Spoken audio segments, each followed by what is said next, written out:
കേന്ദ്രമന്ത്രി സുരേഷ് ഗോപിയുടെ മകനും സിനിമാ താരവുമായ മാധവ് സുരേഷും കോൺഗ്രസ് നേതാവ് വിനോദ് കൃഷ്ണയും തമ്മിൽ നടുറോഡിൽ തർക്കം. ഇന്നലെ രാത്രി തിരുവനന്തപുരം ശാസ്തമംഗലത്തായിരുന്നു സംഭവം.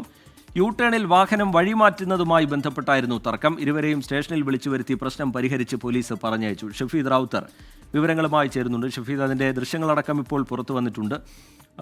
രണ്ടുപേർക്കും പരാതിയില്ലാത്തതിനാൽ തുടർ നടപടികൾ സ്വീകരിക്കാതെ രണ്ടുപേരെയും വിട്ടയച്ചു എന്നാണ് പോലീസിൽ നിന്ന് ലഭിക്കുന്ന വിവരം. എന്താണ് അവിടെ സംഭവിച്ചത് ഷഫീദ്? രഞ്ജിത്ത്, ഇന്നലെ രാത്രി 11 മണിയോടുകൂടിയാണ് തിരുവനന്തപുരം നഗരത്തിലെ ശാസ്തമംഗലം എന്ന് പറയപ്പെടുന്ന സ്ഥലത്ത് ഈ നാടകീയ സംഭവങ്ങൾ അരങ്ങേറിയത്. നമുക്ക് ആ ദൃശ്യങ്ങളിൽ കാണാൻ സാധിക്കും.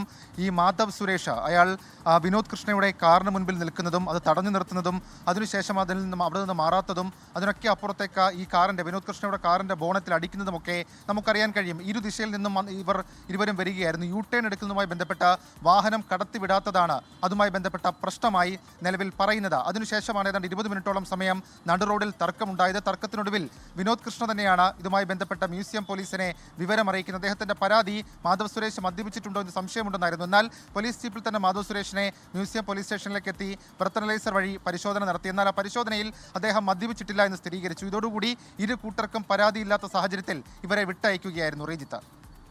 ശരി, ഷഫീദ് റാവുത്തർ തിരുവനന്തപുരത്ത് നിന്ന് വിവരങ്ങൾ പങ്കുവയ്ക്കുകയായിരുന്നു.